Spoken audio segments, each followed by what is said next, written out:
I need to feel your energy today from start to finish. Come on, let's go. Let's crank this thing up. It get real ferocious, I'm trying to tell you. Turn me up all day. From the locker room to the broadcast booth, breaking news and the truth behind every take from a real NFL insider and television analyst. Now get ready for the NFL show where the conversation gets real and the fans get a voice.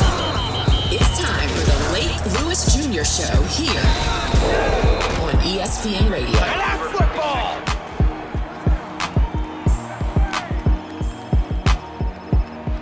Welcome, everyone, to the Lake Lewis Jr. Show. Appreciate you joining us as always. And you want to talk about a busy day. It's super busy because I literally just got back up here from Ashburn, Virginia, where we had another training camp practice and preparation for the Detroit Lions. And that'll be on Saturday afternoon. And I'll be going to that. So once I leave here, got to get back home, pack. Then I'm going to be heading out of the airport at 6 a.m. And then I'll be in Detroit for, what looks to be a eventful preseason game because we're still under the Jaden watch. Will Washington played Jaden Daniels. Alan and myself, we talked about that, the other day on the show on Tuesday. And, we can talk about it briefly here, but I want to talk about it in a bigger scale. And that's because of the injuries that have happened in the NFL, not just the Commanders, but all around the league. There seems to be a litany of injuries that are happening. And I have my theories on that, not just because it's football and it's a physical sport, but I have some theories on that we'll break down today too. So if you would like to join us, all you have to do is give us a call at 804-327-0888. And Alan will get you on with us to chat and find out what's on your mind as far as the NFL and also the Washington Commanders. So let's do it now. Let's bring in super producer Alan Sandage. What's going on, Alan? Nothing much, Lake. Good to be back in here. When you saw me walking in, you had that starry-eyed look, like you missed your boy. Stranger danger is what it was. I haven't seen you forever because you've been up at the practice facility and everything. Yeah, and I was going to do the show today from up there, but then I'm like, I got to come here and get on a flight anyway out of Richmond. So, yeah, let me just get home, get home to my baby as well. And then, of course, when I get home to Janine, and she's listening now, and I'm sure she's going to be like, I can't believe you said that on the air. But I get home, and she's got some girlfriends coming in town this weekend, Alan. So, there's a lot of chores that need to be done around the house. So I'm sure you understand what that's like. You got work to do. A whole lot when I get back home. So no, it's good to be back. Listen, there's a lot of fans right now are getting a little in an uproar just because it's like, I have people texting me saying, you got to play Jaden. You have to play Jaden after what you and I talked about on Tuesday. Listen, I'm not so sure about that. I mean, again, what are you going to get in this game that you don't know about him already, one way or another? Yeah, it just depends on what you see at practice. Like I said before, if you're comfortable with him having chemistry with his receivers and the timing and everything being down pretty good, I would wait till the regular season. It's, again, just not worth it, man, especially with teams that have had significant injuries, right? Tunsil's a significant injury. Mm-hmm. Newton's a significant injury. Mm-hmm. Mm-hmm. I would just not risk it at all for anybody that you consider to be somebody that you're going to build this franchise season around. Player. Yeah, whether it be quarterback or what. Like, again, Tunsil's franchise left tackle, and in hindsight being what it is, if somebody else that got nicked up or seriously injured before Tunsil, I would say sit him if he was healthy, right? All your guys that you think are key contributors, if you feel remotely uncomfortable with them playing in the preseason, don't worry about it. It's not going to make or break your season. Again, a lot of teams don't really get rolling until about week 3 or 4 anyway, right? No matter what you do. So I would just not risk it. Yeah. And, for all the naysayers out there who are like, well, he needs the reps. He needs to play. He's only played 1 year in the league, basically a year and a half, because last year he only played, 7 games. I hear you. I truly believe what you're saying, is valid. But I just want you to understand that it's the second preseason game. Their dress rehearsal game, people can say it's this game. there's no such thing anymore as a dress rehearsal game. It's not like it used to be when you had 4 or maybe even 5 preseason games. And the reason for that, folks, is the dress rehearsals come in the joint practices. That's what the dress rehearsal is when you're going up against someone different, and there's more intensity in those joint practices. I'm going to say it. It's more intensity in the joint practices, Alan, than it is in the actual preseason games. That's too much intensity. Some of this stuff is nonsense. I saw Abdul Carter throw a punch at somebody today. I saw half the Cowboys. They fight every year anyway. Rumbling at their joint practice. I get it. Again, we talked about it before. The intensity's there. You finally get to knock somebody else upside the head. There's not a teammate. You can go a little bit harder than before, but at some point it does get a bit ridiculous and you want to tone it down a little bit. But you do agree that they can get more work in the joint practices, one against Miami, the other one coming up next week in Baltimore. I'll be there as well, breaking that down. Yeah, you can get good simulations in practice, in the joint practice. And that's kind of what you want. You want that controlled environment where you can blow the whistle early and nobody gets rolled up on and little things like that do happen to people in preseason games. Yeah, and this is why I keep telling some fans, like, just relax. It's not going to, as Alan said earlier, it's not going to make or break a season if a guy doesn't play in a preseason game. And I'm not an advocate. I don't want anyone to think I'm an advocate of totally disrespecting the preseason, but I can tell you, I'm not a fan of the preseason. I've been saying for years, this is before the chatter even came up as far as potentially an 18th game. There is no more potential. It's going to happen. You even heard Dan Quinn mention that in the press conference the other day. 18 games, 2 preseason games. Well, I'm going to throw this out there. I've been saying for a long time, scrap preseason altogether and go to what the colleges do. Colleges, they have their spring game, they have their spring ball, and then they practice. And they practice until what? They play their first game of the season. That's what you do. Because when was the last time you saw like a litany of major college football injuries? Okay? I said the same thing. Like, it's very strange that you don't see training camp, soft tissue injuries and things like that in college. But I really believe in my heart of hearts, and we talked about it with the gentleman you brought in, your personal trainer. I think this the way guys train now, man. It's just the NFL, when you have your all season workout, guys get together and they work out. Some of them will pay for trainers, but a lot of it is kind of, guys just doing what they do, right? Right. Whereas in college, you have your strength coach right there. You got somebody right with you, hand in hand. They do everything for you. They make sure you stretch properly. You don't get to cut any corners when you're in a collegiate program. In the NFL, these guys are professionals. You kind of let them loose and figure they're doing what they're supposed to be doing. And then you get back together, and it's that one time that you got to overexert yourself. If you haven't done the proper stretching, if you haven't built the proper muscles, you do get these hamstrings, groin, and other injuries that happen. Even some of the ACL and Achilles injuries, I think, has to do with a little bit of fatigue, like overwork of certain parts of the body. And so the league at some point has got to do a study and come to a conclusion, because we see this almost predictably frequent, right? Like you can almost predict that somebody in the next 48 hours is going to go down with a season-ending injury. And now we're getting torn pectoral muscles and things like that. So like I said, I think it's a sports science aspect that they need to look into. Well, this is perfect timing, because this is the first day that I'm going to do what's going to be a weekly thing. And it's always going to be the last practice for the Commanders before they actually have their game. So today, because there's a game on Saturday, today being Thursday, would have been a regular season walkthrough day where we get our injury report. So we do have an injury report to go over. And it's the first because it's brought to you by the firm. And the gentleman who's waiting to get on with us, Mike Barrett, it's his law firm. So if you need an attorney, if family law, if you have an injury, if you're one of those guys that gets injured around the house like Alan does, you can call this guy and get a settlement or two or something like that. So what's going on, my friend? What's going on? Oh man, you cannot ask for better timing, my friend. Thank you, man. I appreciate it. That's what's up. That's what's up. My guy right here. Man, Alan, be careful, brother. We need the super producer, man. Hold, be I'll careful, do my man. best.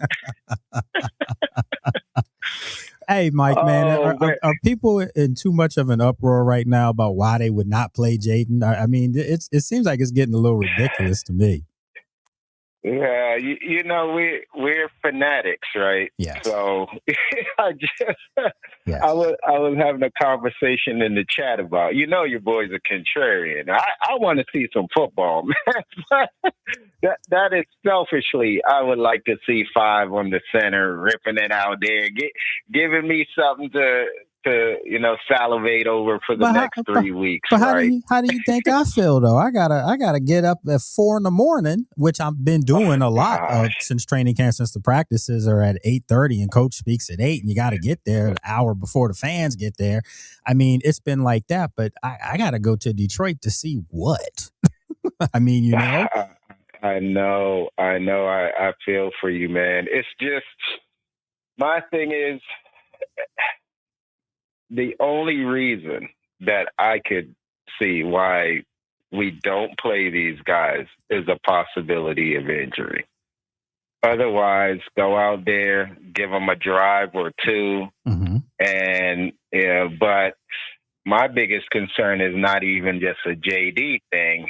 If they weren't to play, it's because if he's out there, you got to have the starting O-line, for crying out loud. And if one of them go down, it wouldn't be good, man. So I'm fine with whatever they want to do, but I'm old school, man. I'm for it. Get these guys out there, give them a few drives. Is it going to mean much? Like JP Finley say in 3 weeks that he had 10 plays? I mean, maybe not. But not even a little bit. At the end of the day, man, it's for the fans, man. Give the fans some love, man. We want to see some. We want to see some ball. So listen, you know I love the fans. You know you guys know that you guys are near and dear to my heart. But I knew there was a butt. It's a big butt on this one, big wobbly butt, and the reason for that is because the fans want to see, like you said, for selfish reasons, and you trot this guy out there and he gets injured.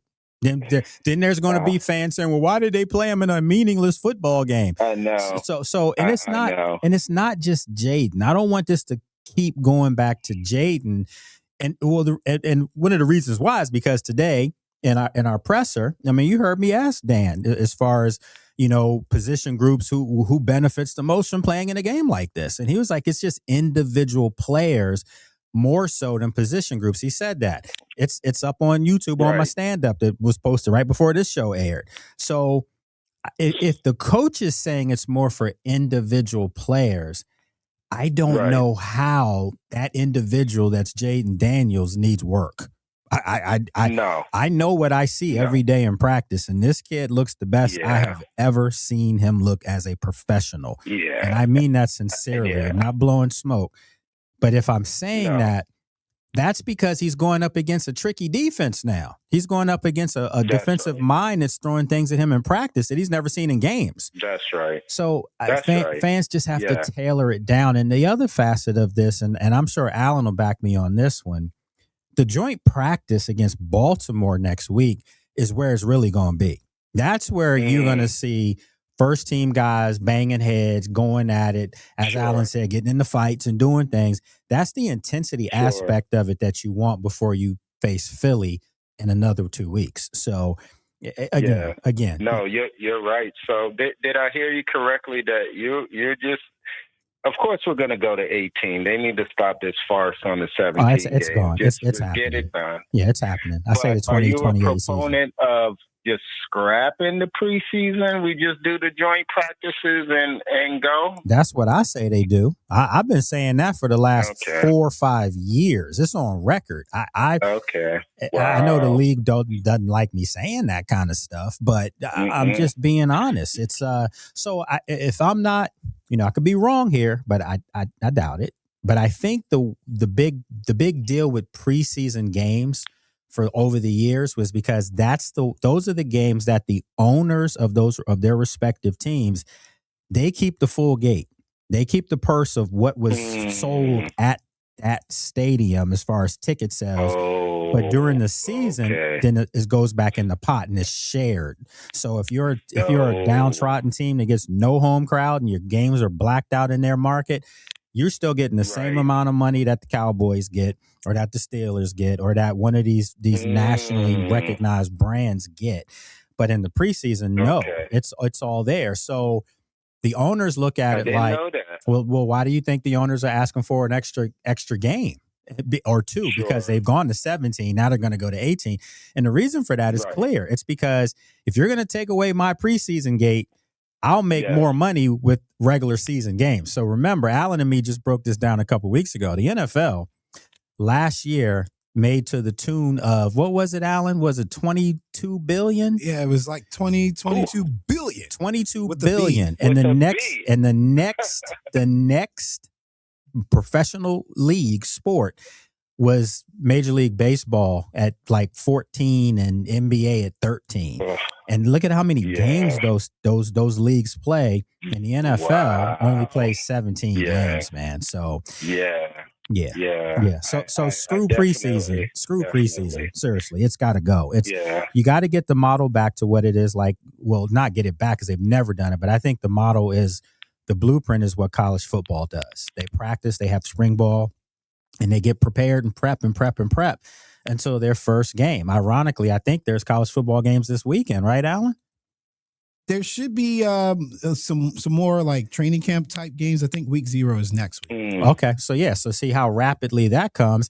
And then, like I've asked, I said it earlier, how many catastrophic injuries do you see in college football? You don't.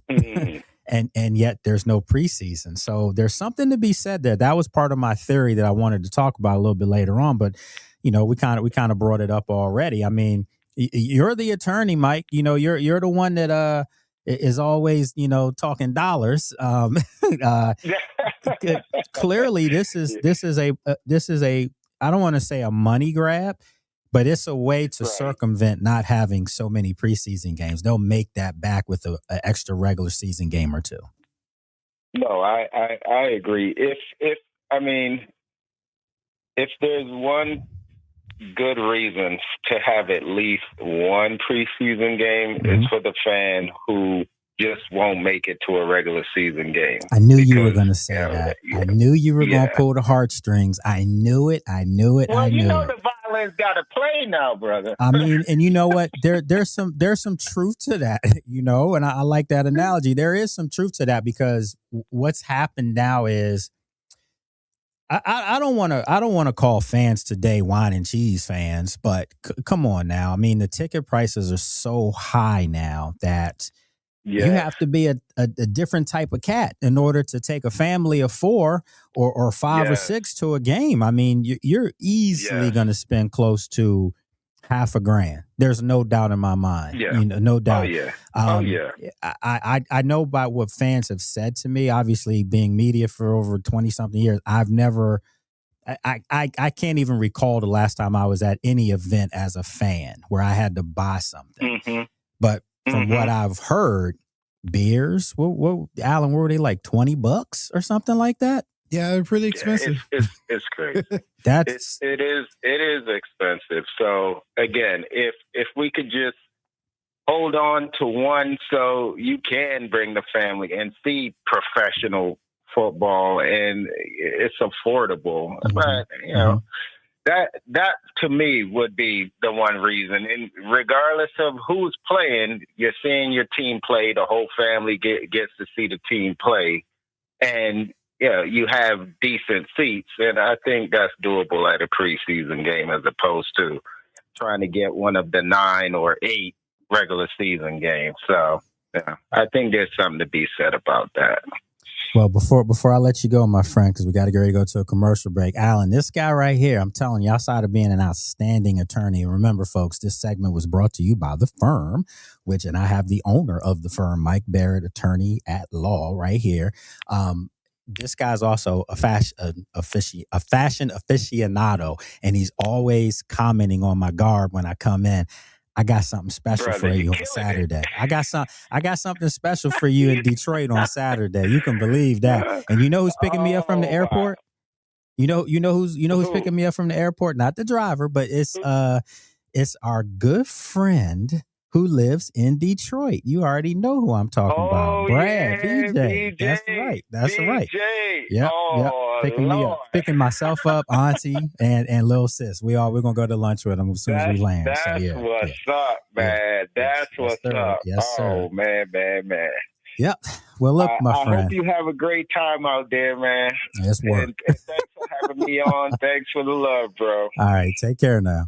All right. Listen, folks, look, we're going to take a break, but I do want to continue just the injury bug and Alan and me. We'll go more NFL now. You know, we'll talk about some of the major injuries that have happened.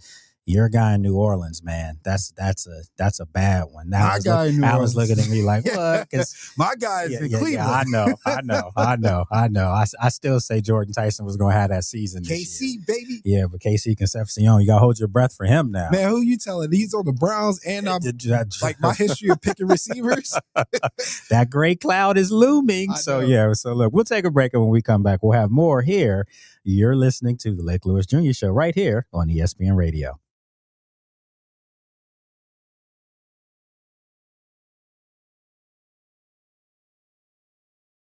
Of them so far, and we just had Mike Barrett come on with us. He's an attorney and was a sponsor of our injury report, but I wanted to let people know the guys that today, like at practice when we were out there, and yes, I did drive back here to Richmond after practice today. We'll be leaving tomorrow for Detroit, so it's just going to be busy times, and a lot of things can change and update. And, as you know, Alan, things, a guy who may not seem like he's going to play today could end up playing on Saturday. But I doubt you're going to see certain guys. And the guys that I saw today off on the auxiliary field who were, who were battling, some injuries and trying to get back out there. You had Rashad White running back out there. You had Marcus Mariota, in a brace. You had let's see, Jeremy McNichols was getting some work over there. Jordan McGee was getting in some work, and these are guys that you won't see on Saturday night, but these are the things that they're dealing with. And then of course the pec injury to Johnny Newton, so Jerzon is, Dan Quinn said it himself. He's out for the foreseeable future. Can he come back this year? That's going to be, interesting to see. And then of course the big man, Laramie Tunsil, got hurt 2 weeks ago. So Washington's had their rash of injuries, and it's a bug that they had last year, and hopefully it doesn't carry over. But it seems like, Alan, it's starting to just manifest itself a lot more around the league. I know every year we have one or two major injuries, but guys are popping up left and right now around the league. Alvin Kamara now might be out for a month.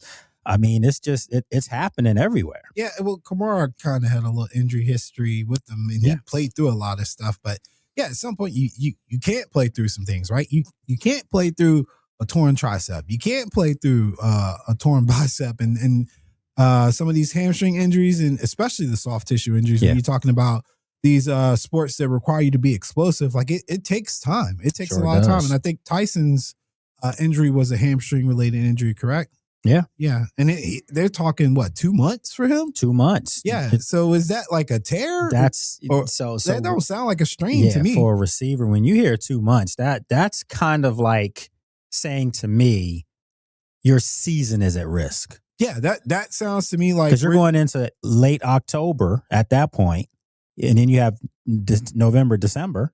I mean, I haven't had too many hamstring injuries because I haven't ever been fast enough to have those. But when I have strained a hamstring or something like that, I know the recovery time is one of those situations where you're not really in the clear, right? Like, yeah, you can return to activities at this date, but you're not in the clear to immediately start back. Like, there's a whole gradual workout. It's like a 3 to 4 week process so like for him to be out for 2 months probably isn't coming back for 3 months. And honestly, I'll tell you this, what if that team is absolutely not in playoff contention, which I think the Saints will be this year for that division, because that division's bad.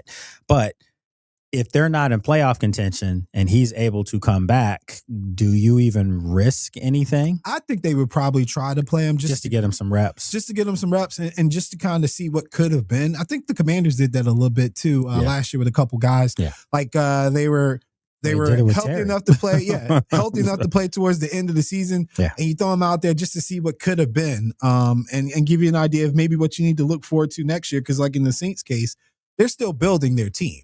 But if they can get 5 games out of Tyson and in those 5 games get convinced that he could be the next wide receiver one for them or a compliment to Olave, then maybe they don't look to get a wide receiver early in next year's draft if that's particularly on their board. So for them, I think it just kind of depends. Well, the thing is that, again, Jordan Tyson's 2 months with a hamstring strain. He came in with that injury history. Hamstrings. Yeah. Yeah. So that's, again, that doesn't sound promising. Like, okay, after 2 months, he's going to walk back in there and be a starter opposite Chris Olave. No way. That's not how that's going to work.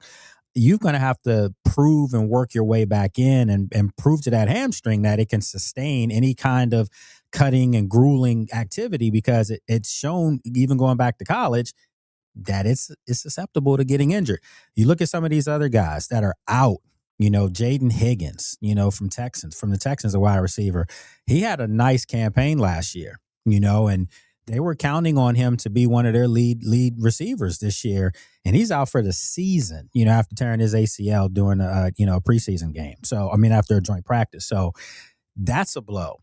You look at Emeka Egbuka down in Tampa day to day with a toe injury, and they're saying that could make him not available for week 1. So again, you see it all across the league. Breece Hall, non-contact growing strain. Again, these are the type of injuries we're hearing. These injuries, you go back to last year. Remember Malik Neighbors just going out for a go route and just comes up, goes up in the air, comes down, torn ACL. These injuries are happening where they're not physical injuries. It's not like, you don't want to, God forbid, you don't want to have to keep remind any one of us who's old enough to remember it. But I was going to say, it's not like Joe Theismann, Lawrence Taylor breaking his leg. It's not like those type of injuries.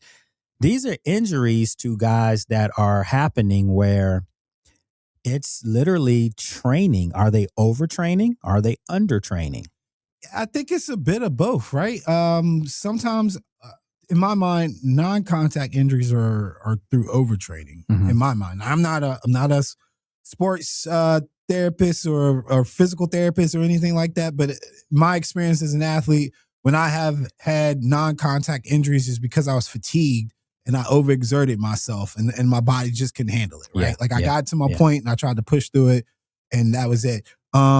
But then there are times where when you don't train properly, I think that you sometimes see those things. So I think that happens when you're kind of in like a one-on-one, and I'm not picking at Laramie Tunsil, but like Tunsil's injury came during a drill. Yeah. And I feel like maybe a situation like that would be an indication that maybe he didn't quite train hard enough on that particular muscle group because he wasn't able to handle the pressure. But he's a workout warrior too, so maybe he just didn't touch that part. I don't know. But triceps, biceps, all this, there's a reason why we do isolation lifts, which I'm sure your trainer would tell you. There's a reason for that, because bench press doesn't cure all, right? Bench press is mostly working your chest. People think if you got big arms, you bench a lot. No, it's not quite how it works.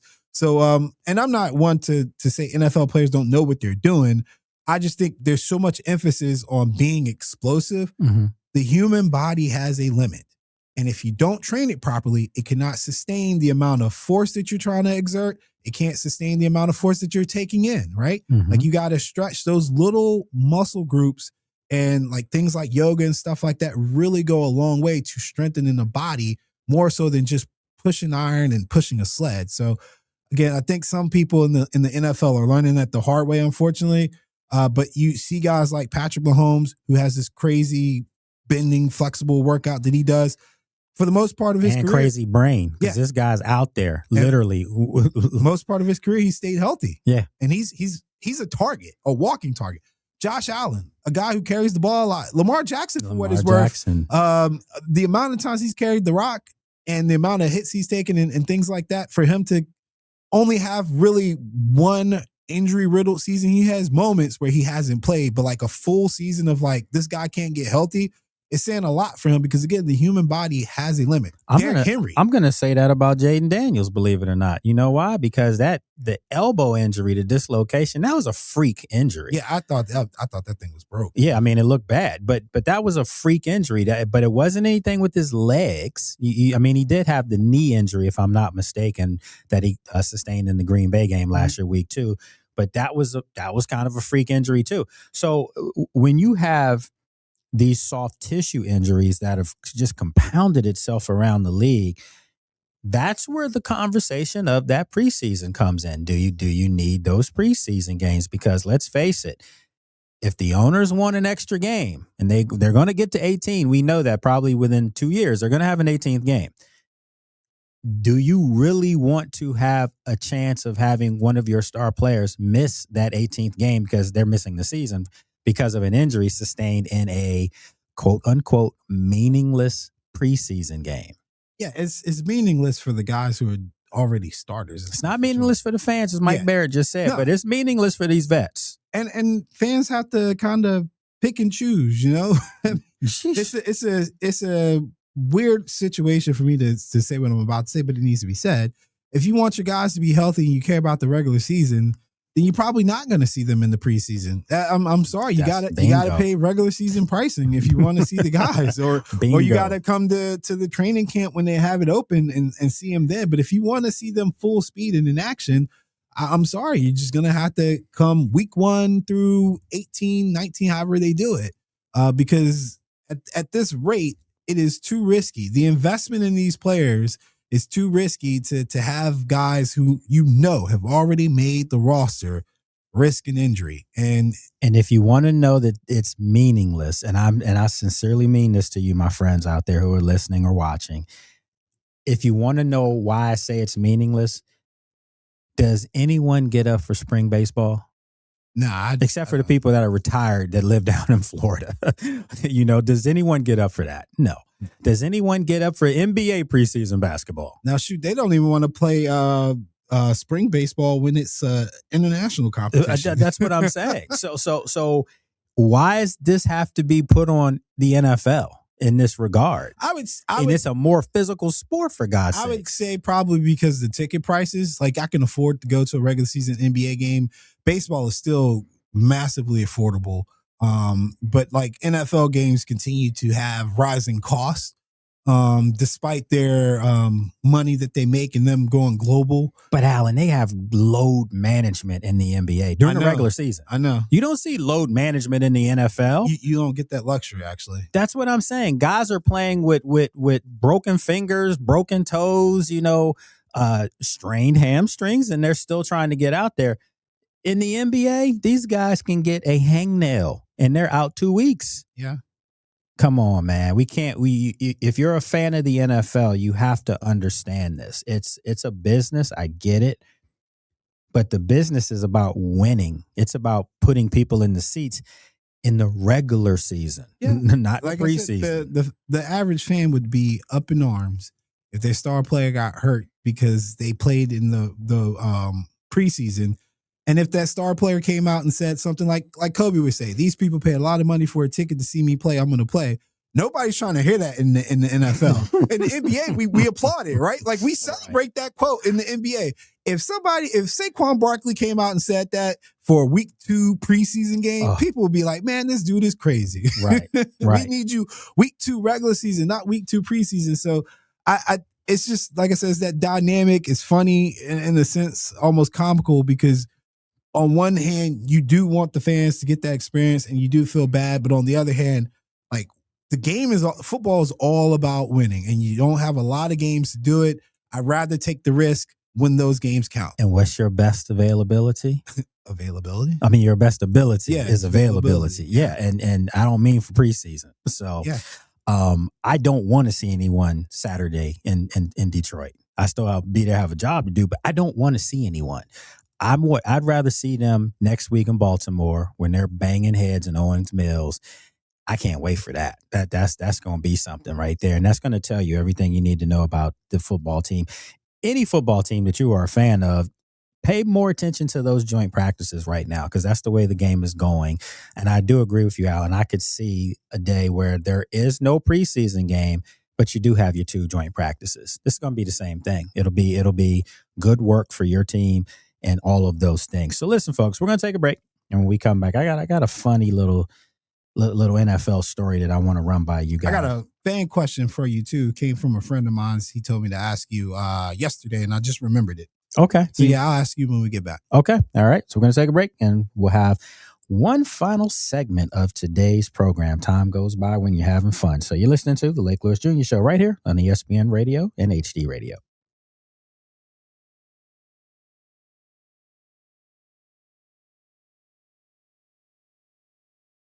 Of today's show, and this went by uber fast. You know why it went by fast, Alan? Because it's nice and cool in here, and I've been doing the shows live from up at Big Bear AI Performance Center, which is otherwise known as Commander's Park, and I've been doing it outside in that heat.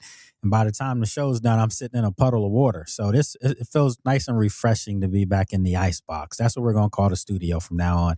It's the ESPN ice box. Oh yeah, I mean I'm always in the ESPN icebox with my ESPN hoodie on. So I mean, like it's I forgot to bring my hoodie today, and you see I've had my arms and hands folded the whole time. I keep it in my office now. It's cold. What would you think? You think it's less than 65 in here? Nah, it's probably like 66, 67. You just so 1 degree. Okay, yeah, but you're just used to it being like the 90s. Yeah, so it feels like Antarctica to you now, but it's just comfortable AC. So I was walking in the stadium last week, and our friend Darrell, Darrell Owens, he films up there too, and he lives in Richmond, and he's one of the voices for Richmond's women's basketball team. Mm-hmm. So anyway, he was filming, so when I come in, like when the players and stuff come in, they, it's a thing, they film. Yeah. And I literally heard him in the video that was published saying 2 things. He said, yeah, he's clean today. He's talking about me. Yeah. I'm not being arrogant. I'm just saying that's what he's talking about. But then the next thing he said was, damn, Lake got dark. Lake been outside. I mean, yeah, you see it. It's when you're in that sun, there's nothing you can do. And it's funny because when you talk to the guys, it's funny because the Southern dudes always say, oh man, it's not hot. Your boy Amik Robertson was like, it's not hot. I'm from Louisiana. But then you hear the old heads who are from Louisiana, like Brian Mitchell, and Brian Mitchell's like, it's hot as hell out here. Yeah. So do you get used to it or do you not? Because I'll say this. It's hotter here in Richmond than it is in D.C. It's the humidity, I think, that gets people in Virginia. Because heat itself isn't as bad.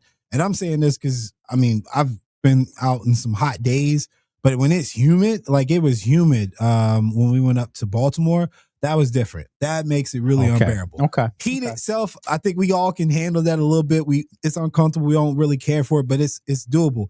Once that humidity hits, man, your skin gets sticky and stuff. It's just a different animal. You can't breathe. You can't do anything. There's no amount of water you can do to cool yourself off or anything like that, man. It's just like a constant sauna. And I think the guys from down south when they feel heat, it doesn't resonate. It's not hot to them until they get that humidity, because Louisiana and Texas humidity, Mississippi too. Oh no, it's all different. That's different. Yeah, it's different. So the hottest, Florida too. The hottest I've ever been in my life.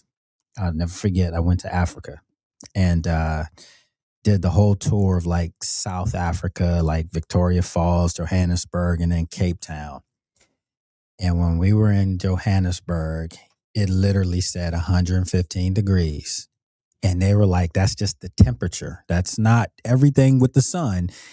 It was almost like you felt like your skin was boiling. Yeah. It was so hot one time when I was in Galveston.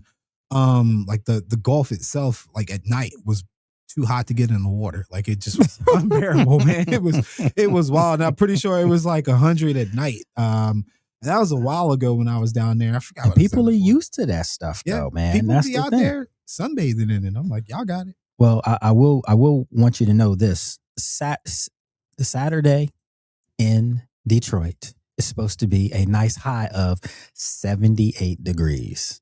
Inside or outside?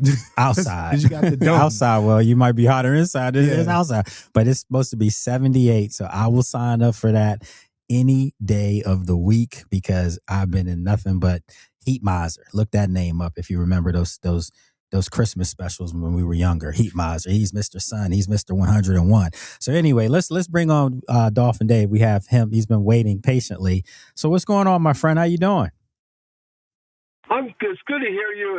It's great to listen to both you guys. And I called up to tell you I totally agree with you with something. Now, part of my living situation, Lake, you've got to do this for a living. You guys both have to do it for a living, and it'd be nice to be able to do it. So my living situation is I can't hog the TV for football all the time. Gotcha. I don't watch preseason. Okay, I will maybe go be at a watering hole like I was last week, and the preseason will be up, and then I'm going to watch it and would be interested. Part of it is because in most cases we are not seeing players that are going to be playing the regular season, and B, it's a time factor. Yeah. That I'm kind of saving my time up for the regular season. Yeah. But the other thing is preseason doesn't interest me as much. I remember a few years ago for the Dolphins, they went undefeated in the preseason and won 5 games in the entire regular season. So I don't think that's a harbinger at all of how good your team is. I think it helps you guys learn who they are. And like the other thing is, you've been so nice to me and so good to me, is when you get back to Washington and have to go up there, if it's another day like today, I will personally bring up ice Gatorade and hold an umbrella over you while you broadcast. I greatly appreciate that, my friend. We'll have to see what we can work out because, but I'm glad you did get the book that I left here for you at the studio, right? No, because I haven't been able to get to the studio. Keep it there. Okay. I'm going to get it next week because I have to be down there. Yep. Alan said he'll have it right here for you. So, it's a nice Madrid one. So, So greatly appreciate. I want to give Alan a hug anyway, just because he's a good guy. Yeah, he is. He doesn't like people thinking he's soft, but he is. He's a big old teddy bear. He's a good dude. So so appreciate you calling, my friend. All right. So let's keep it rolling. I have a DJ joining us. Oh, this little bro right here. What's going on, DJ? What's going on, bro? I'm good. I had to call in when y'all talking about this daggone heat. I don't even want to hear y'all talking about no heat. Let me tell everybody he's in Georgia, man. So like he's near the Georgia-Florida line. I mean, what is it, Valdosta? Yes. Oh yeah. So I mean that's been different. Extreme heat warning for about the past 2 weeks. Hey man, listen. I tell people all the time, I don't know how the ancestors did it, because me neither. Not gonna happen with Lake. Got it tapped out. Me neither. Yeah. So how hot is it down there? It's in the upper 90s, about 97, 98, and it's a heat index of 108. About yesterday or 2 days ago, the heat index was 112 to 114. And it was like 99 degrees outside. You can have that. Because I'm gonna tell you, I'm glad to be behind the desk now and not out in the field. Yeah, man, it's hot because I'm out in it, and I feel like I'm in the fields, plural. When I'm out there, it's that hot, and like I said, people look at me and they're like, "Man, look." The funny joke was, my sister, who's probably listening, sometimes she'll check out the show. When we were growing up, she used to get mad, if we stayed out in the sun too long. Oh, you're gonna get dark. You're gonna get dark. You can't do that. Mom and dad gonna get mad. Blah blah blah. And now I'm living with someone who said they had the same situation in their house, and I'm getting super dark. Not that there's a problem being dark, but they're just concerned that I'm gonna get burned or have some skin cancer or something like that. Because when you're in the sun like that, you got to be careful. So for all jokes aside, if you do work for a living and you're out in the sun, make sure you stay covered up and make sure you use that sunscreen, because I didn't use it at all until I started peeling. So yeah, you got to do that. Got to do it. So listen, man. Go ahead. These injuries, thinking about these injuries, and I was listening to y'all earlier on my drive to the house, and I agree. I think I've said it a long time that these guys are really big. And I think it comes to a point now where these guys are so big, they're making so much torque, and these muscles are tight. You know what I mean? They're not, maybe they're not doing the stretching. Maybe the yoga is actually beneficial for guys like that, so they can stretch and loosen up a little bit. Because I think a lot of these non-contact injuries are just because guys are just really big. And I agree with Alan. You doing all this working out, you're also out on the field, drills, all that stuff. You become fatigued, and if you're not fully, doing and working all the groups, it's bound to happen. Something's bound to happen. So I do think that has a lot to do with it. And I agree. Time to cut the preseason. Let's just go with these joint practices. I think teams are getting better work out of the joint practices than they are the preseason games. And let's just run with the season. Like you said, it's going to be 18 games soon anyway. But let's just protect the guys, and let's just do it with joint practices. And I think they can get the right amount of work in and see who, as far as going to round out your roster, you can find that out right there in them joint practices. Absolutely. Well said, little bro. I appreciate you, man. We got to move on. I got one more call, and then we got to get out of here for the day. But I appreciate you as always. Stay cool down there in Georgia, in hot Georgia. So let's bring on Brad Jones. We getting the calls all over the country now. We got Brad calling from Detroit. This guy's gonna be picking me up from the airport tomorrow. What's going on, my friend? Lake, what's up, big bro? How you doing, man? I'm good, man. I can't complain. So I'm hearing y'all talking about the heat, man.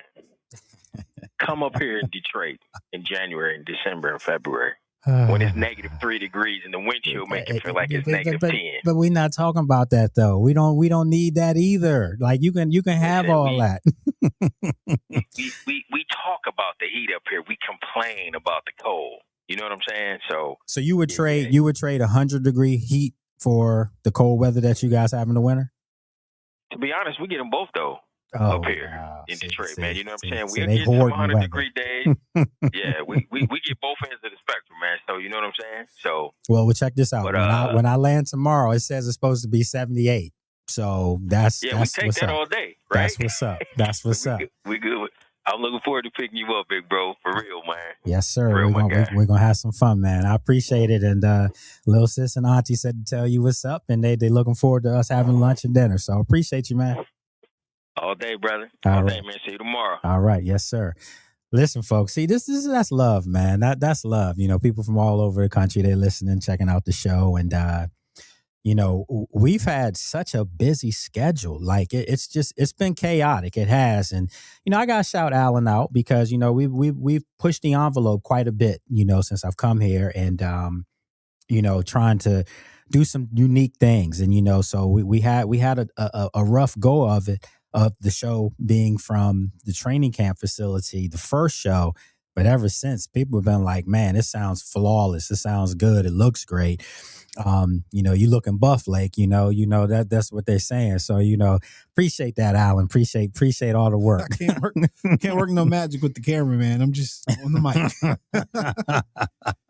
The first day it was up there, the sound like we were talking like this, like on Charlie Brown. You remember the principal that used to come on? Yeah. Wah, wah, wah, wah. That's what it sounded like, but it got better. So, yeah, and we'll be back up there next week. Actually, we'll be up in Baltimore for the joint practice. And then a week after that, Australia. So it's going to be interesting to see how all this stuff transpires. Maybe you'll see Aaron here. Donald. I think we are going to see Aaron Donald. I don't want to see Aaron Donald. Yeah, I know you don't. And and I don't want to see him either. Was it week 5? I was like, don't let me go through that schedule again. All the top quarterbacks got to see him. Everybody going to have to see him and Myles Garrett, Yeah. who's nicked up, by the way. He's been missing some time, too. So He's just old. yeah, I know. He's taking off. These guys are probably back in the locker room playing their games, chilling, playing cards, watching everybody else sweating that heat. So listen, folks, this was a good one today. It felt really good to be back here in studio. It really did. Like I said, not all jokes aside, not just because, it's nice and plush and the air conditioning and all that good stuff, but it just felt good to be back in studio, actually do the live show with Alan right next to me. Well, he's on the other side of the wall in the booth over there, but yeah, everything was good. Appreciate all the callers who called in today. And remember this number is 804-327-0888. And you can also email me as well if you want to get on the fan show. I'm going to try to do it tomorrow from Detroit. So all you have to do is email me. You can email me on my personal email. It's lakelewisjr@gmail.com, and we will get you on that fan show. And you don't have to be just a fan of the Commanders. You can be a fan of any team that you would like. And you can come in, you can create your backdrop because it's in Zoom.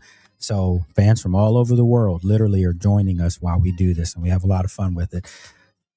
My friends, appreciate you. Have a great evening. If you're in your car right now, both hands on the wheel, get home to your family and friends. Leave everyone else alone. Have a great evening.